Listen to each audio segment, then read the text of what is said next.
Hello everyone, and welcome to this special presentation, which is a sequel to the video I recently completed and posted on the Gold Money website entitled Everyone Should Have a Precious Metals Portfolio.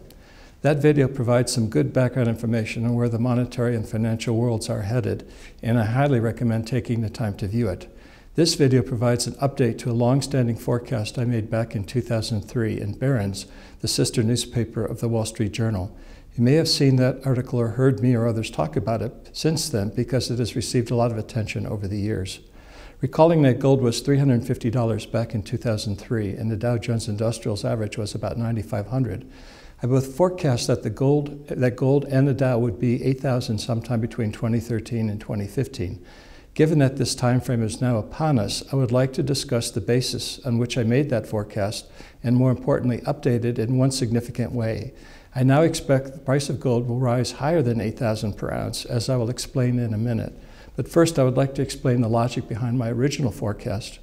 It begins by considering the business cycle, or what the Austrian School of Economics calls the trade cycle. As its name implies, business activity rises and then falls, only to eventually rise again. This cyclical pattern recurs because of actions taken by banks and governments. Central banks usher in a policy of easy credit to pump up the economy, and as a result of this cheap money, banks lend and lend and lend, while borrowers borrow and then borrow some more until the banks and the borrowers become over-leveraged.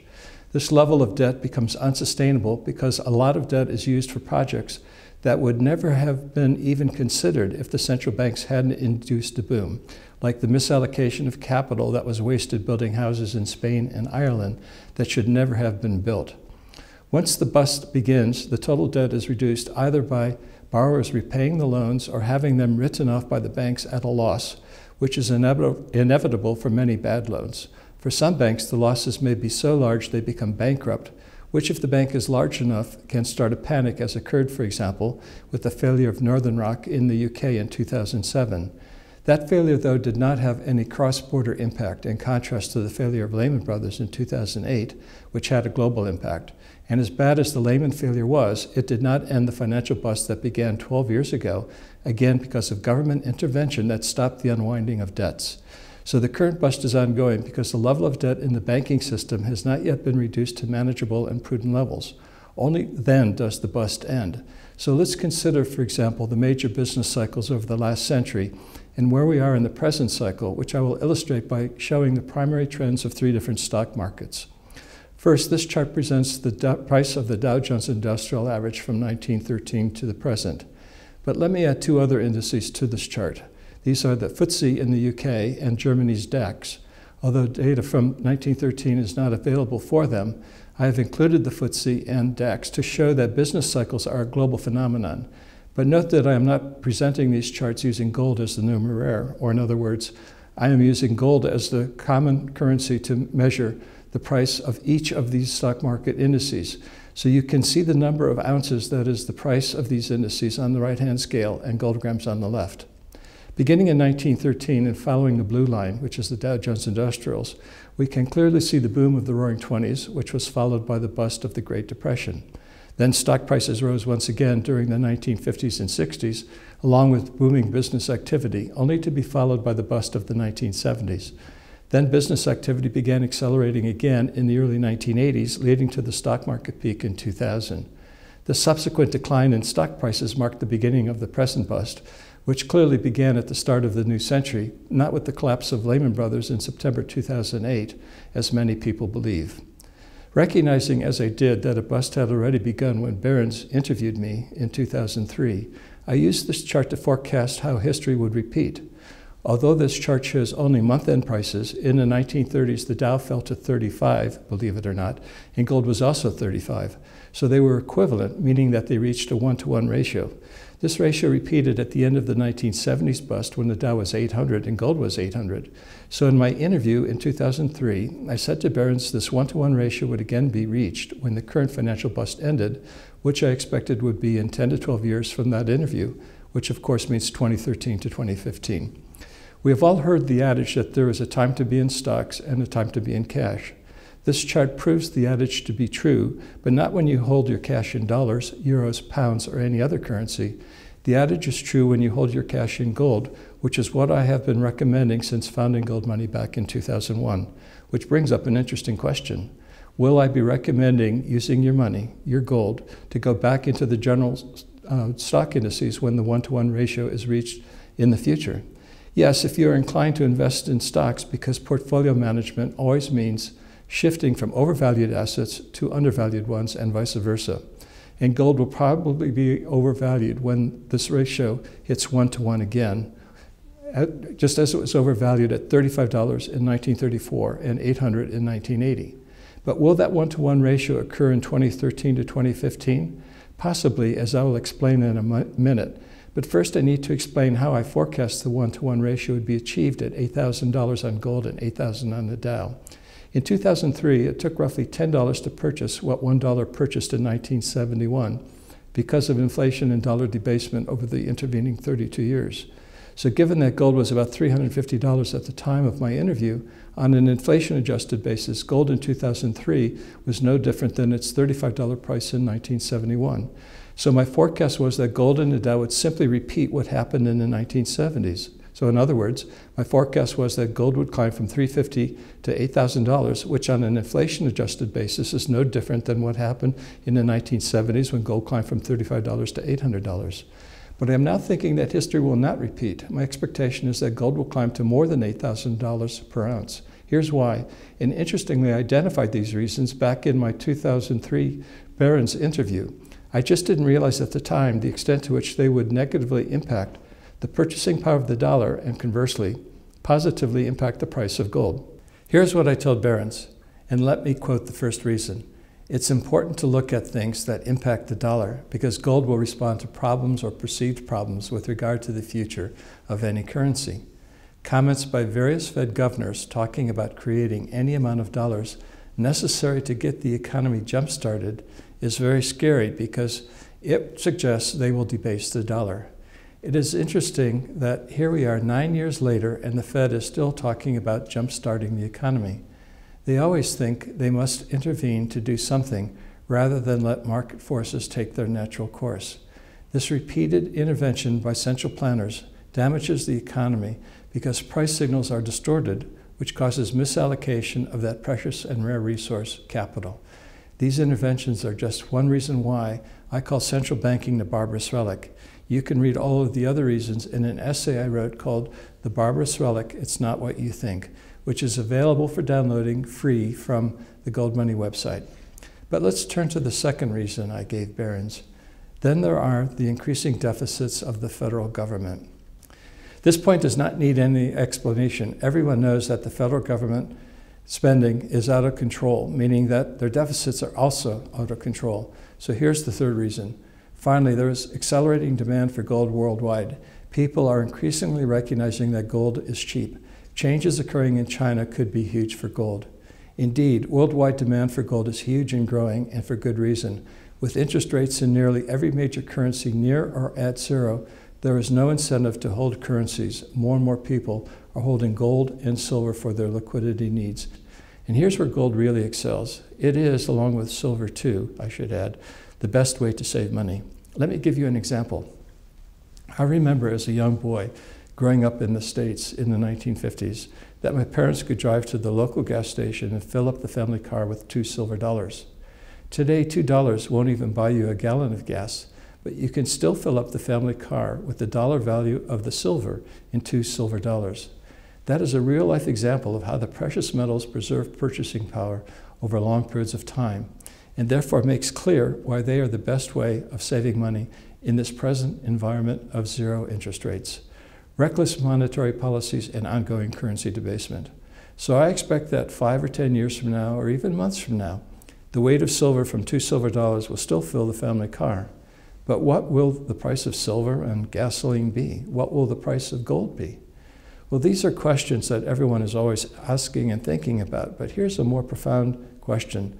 Does it really matter what the price of gold or silver will be? Now, I recognize that question may seem odd, but hear me out.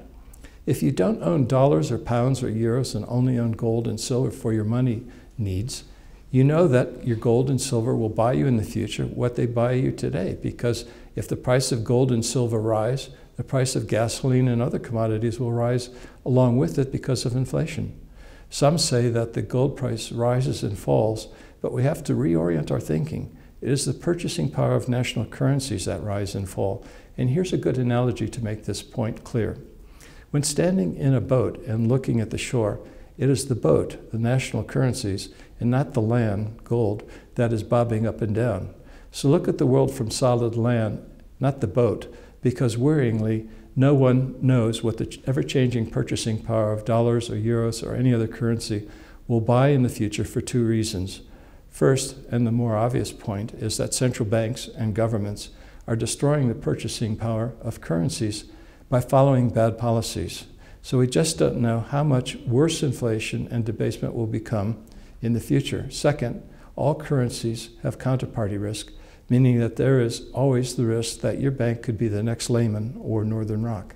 And don't be misled into thinking that governments or their so-called insurance schemes will always make good to you if your bank fails. As we learned not too long ago from the collapse in Iceland, or more recently in Greece, governments themselves are your ultimate counterparty risk when you hold the paper money they issue. Importantly, you don't have this worry with gold because it is a tangible asset.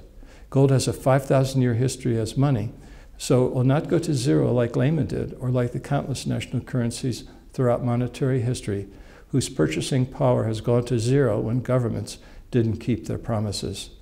So government counterparty risk can be a real threat to anyone's wealth, and here's the key point. Government counterparty risk has never before been this high. Look, for example, at how many countries have lost their AAA credit rating, including even the United States, which will probably again be downgraded soon given its soaring level of debt. Countries around the globe have made too many promises that they cannot possibly fulfill. Consequently, it is inevitable that many promises made by governments will be broken, so make sure that doesn't happen to you. Hold physical gold and silver for your liquidity needs and minimize the amount of national currency you hold. I recommend doing what I do. Take the money you save each month and buy physical gold or silver. Anyway, let me get back to the point of this video and explain why the price of gold is headed much higher. And I'll do this with the gold money index as illustrated in the following chart. I explained this chart in the video on the gold money site I mentioned earlier, entitled Everyone Should Have a Precious Metals Portfolio.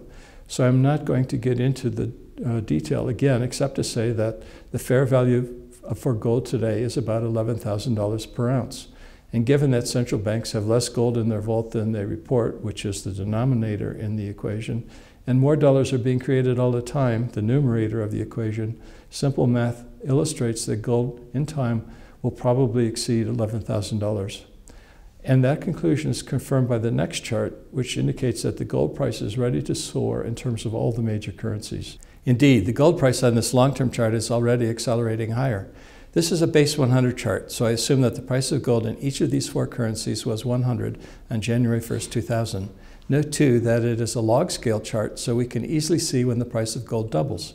In other words, the distance between 100 and 200 on the chart is the same as the distance between 300 and 600. But look at the parabola, the black arrow. It shows that the price of gold is accelerating, and here's the important point. Acceleration like this on a log scale chart is exactly what you expect to see as a currency moves toward hyperinflation. And here we have four major currencies indicating precisely that. This chart gives us a picture showing how the mountain of government debt will be repaid. It will be hyperinflated away. Politicians always take the soft political option. Cutting back spending and putting one's financial house in order is never the soft political option when governments have the ability to keep printing money. When the formal link to gold was broken in 1971, the discipline was removed from the monetary system worldwide, and the consequences of that decision are obvious. Too much debt, too much government spending, too many global imbalances, and as a result of all of these factors, too much worried money sloshing around the globe looking for a home. But here's a key point. Much of this money will eventually end up in physical gold and physical silver as these bull markets progress. Even though we cannot predict the future, we know this outcome to be the case from monetary history. We also know from the gold money index that gold is money that is undervalued compared to the money substitutes called dollars, euros, pounds, francs, and all the rest. We also know that governments cannot print gold or create it out of thin air. And lastly, we know that physical gold is a tangible asset, so it and physical silver too do not have counterparty risk, which makes them the ultimate safe haven. But there's one last point that needs attention. Will it all happen sometime between 2013 and 2015? Unfortunately, no one knows because we cannot predict the timing of when events will unfold. The fiat currency bubble could pop anytime, given the fragility of the world's monetary system as a result of the ongoing interrelated bank solvency and sovereign debt crises. Then again, maybe the proverbial can will be kicked down the road longer than I expect. But I still think that 2013 to 2015 is the time frame when fiat currencies will blow up. Only time will tell, of course, but owning physical gold and silver is the best way to protect you and your family to get through what I expect will be some tough times for the next few years. In this regard, I expect that the collapse of Lehman Brothers was simply a warm-up for what lies ahead. I will conclude by simply emphasizing that if you want the safety and security of professional storage for your precious metals, we at Gold Money can help make that storage convenient for you. And I'm particularly pleased to announce that Gold Money now offers storage in Singapore. Ladies and gentlemen, thank you. From the 11th of December, Gold Money is offering gold and silver storage in Singapore.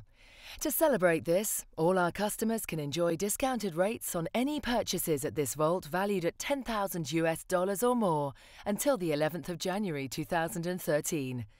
Go to goldmoney.com/Singapore to find out more.